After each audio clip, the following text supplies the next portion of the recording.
दिनै दुलाराय बर' फरायसा आफाद, बर' थुनलाइ आफाद आरो अल बड' प्राइमारि टिचार एस'सिएशन दिसपुरनि जनता भवनाव आसामनि मानगोनां सोलोंथाइ मन्त्रि डक्टर रमेश बेगु बिथांजों प्राय जोङो 1.5 घन्टा सावरायो आरो थांनाय 29 आगस्टआव गिबि मन्त्रि बिथांनि चेयारमेनशिपआव जायफोर माइनुट्सखौ लानानै बेयाव माने तयार खालामनाय जादोंमोन आरो बिनि इमप्लिमेन्टेशननि जिखिनि माने जेंना दङमोन बे जेंनाखौ जोङो गासै डिटेलै मोनसे मोनसे फारि फारि जों स्पष्टयै सावरायो आरो दिनैनि सावरायनायाव 100 खान बर' मिडियामनि हायार सेकेन्डारि स्कुल जि आपग्रेडेशन आरो थाखानाय हायार सेकेन्डारियाव खुलिनाय बे बाथ्राखौ लानानै दिनै क्लियारै बिथांनो जोङो लिस्टखौ जमा होबाय आरो बिथाङा दा सेकेन्डारि इडुकेसननि डाइरेक्टर बिथांखौ बिथोन होनाय जादों आरो बेयाव बर' मिडियामनि पिजिटि माने पोस्ट क्रिएशन खालामनाय आरो बेखौ रान खालामनायनि थाखाय माखासे मेकानिजम दिनै तयार जाबाय 50 खान बर' मिडियामनि मडेल हाई स्कुल जेराव भेन्सार गैया जेराव प्रभिन्सियेल स्कुल गैया बेखौ खुलिनायनि थाखाय जों दाबि दैखांदों आरो बिनि लिस्टखौ जों दिनै जमा होबाय बिनि थाखाय बिथांमोना प्रक्रियाखौ आरम्भ खालामनायनि जिखिनि खामानि दिनै प्रिन्सिपाल सेक्रेटारि बिथांखौ एन्ट्रास्ट खालामबाय बिथाङा दंमोन आरो आसाम हायार सेकेन्डारि इडुकेसन काउन्सिलनि जि सेक्रेटारि मानगोनां बिथां दंमोन बिथांनोबो एनरलमेन्ट आरो गासै तथ्य पातिफोरखौ बिनाय जादों बेखौबो एन्ट्रास्ट खालामनाय जाबाय लोगोसेयैनो सिंगल टिचार आरो जिर' टिचार बिटिआरआव आरो आसामाव जिखिनि दङमोन बे सिंगल टिचार आरो जिर' टिचारखौ ज' खालामनानै बिनि जि माने एपइन्टमेन्ट होनांगौ बा रिक्रुटमेन्टनि जि बेबस्था बेखौ खालामनायनि थाखाय दिनै बेयाव थांखि आजावदों आरो रेसनेलाइजेसना 1 नम्बर 2 नम्बराव माने बिटिआरआव टेट क्वालिफाइड जानाय आरो आसामाव टेट क्वालिफाइड जानाय गासै जों लिस्टखौ जों जमा होबाय आरो बे लिस्ट बादियै सोलोंथाइ मन्त्रि बिथाङा बिबान होनाय जादों आरो बेखौ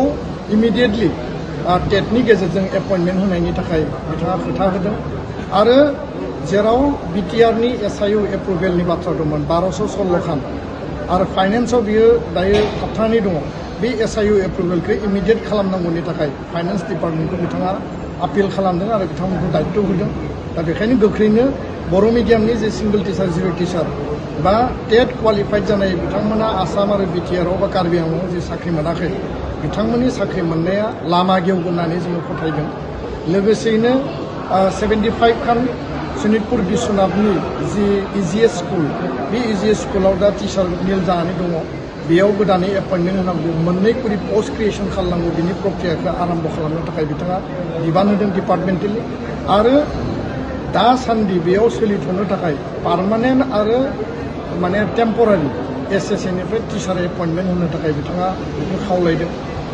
6.3 बिटिआर जि सुक्तिनि बायदियै प्रभिन्सियेलाइजेसन सरकारिकरण खालामनाय जि मेटार दंमोन 10टा कलेज प्रभिन्सियेलाइज खालामनायखौ बिटिआर सरकारा गोख्रैयै मावफुंनांगौ दिनैनि सावरायनायाव बेखौ थांखि लानाय जायो आरो लोगोसे हाई स्कुल जिखिनि दङ एलपि एमइ दङ बिनि प्रभिन्सियेलाइजेसननि प्रक्रियाखौबो कलेजनि मडेलावनो बेखौ लांनोसै होननानै बिथाङा दिनै जोंनो खोथा होदों आरो बेबायदिनो जोंहा सिटेटआव लेंगुवेज 1 L1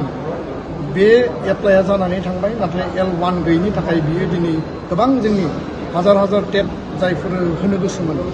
सिटेट बिथांमोना बन्सित जादों दा बेखाय मिनिस्ट्रि अफ इडुकेसन धर्मेन्द्र प्रधाननिसिम बिथाङा लेटार लिरगोन आरो बेजों लोगोसेनो नेशनेल मेरिट काम स्कलारशिप क्लास 8नि जि कन्डाक्ट जायो बेयाव बर' मिडियामनि स्टुडेन्टआ बेयाव होनो हाया आरो बर' अपसना बेयाव गैया दा बे अपसनखौबो सोनायनि थाखाय बिथाङा मिनिस्ट्रि अफ इडुकेसननो दिनै लिरगोन अंगनबादिनि बिजाब जेराव नोङो बर' रावाव गैया TLMआ बर' रावाव गैया आरो माखासे जिखिनि कलेजाव बा इउनिभार्सिटियाव पोस्ट क्रिएशन आरो माने पोस्ट माने बेयाव एडभार्टाइजमेन्ट एपइन्टमेन्ट होनांगौनि जि मेटार दङ बेफोर गासैखौबो जोङो डिटेलै गोथौयै रायलायो सेल्फ बेस्ड स्कुल जेरै दङ प्रभिन्सियेलाइजेसनाव मार्जार खालामनाय जादोंमोन बे मार्जारखौ दिनै बन्द खालामनाय जाबाय आरो खुनु कारनाव मार्जार जानो मोना होननानै जोंनिफ्राय स्पष्टयै बुंदों दा मार्जारा दिनैनि सावरायनायनि गेजेरजों मोनसे नटिफिकेसन ओंखारसिगोन आरो बिनि उनाव बर' मिडियामनि जे जेंना दङ फैबाय थानाय 2 दाननि गेजेराव मेक्सिमाम लेभेलाव इमप्लिमेन्ट जागोन होननानै जों फोथायनाय दङ आरो जुदि इमप्लिमेन्ट जायाबा बिनि सायाव जों गोथौयै गुवारै सावरायबावगोन आरो प्रयजन जायोबा जोंनि जि गणतान्त्रिक आवाज जोङो बेखौ सरकारनिसिम नारसिननो थाखाय जों बाध्य जागोन बे बाथ्राखौ जों स्पष्ट बुंदों जों सानो जे दिनैनि सावरायनाया खोब फिथाइ गोनां जादों आरो फैबाय थानाय समाव बे सावरायनायनि गेजेरजों जाहाथे बर' मिडियामनि जिखिनि दानि आथिखालनि थासारि बेखौ जों इमप्रुभ खालामनानै क्वालिटि इडुकेसन जों खालामनो हानायनि बेलायाव जाहाथे मेक्सिमाम जों फिथाइ मोनगोन जों बेखौ मिजिंथिबाय गासैबो लेभेलनि जेंनाया जोबस्रांगोन जों बेखौ आसा खालामदों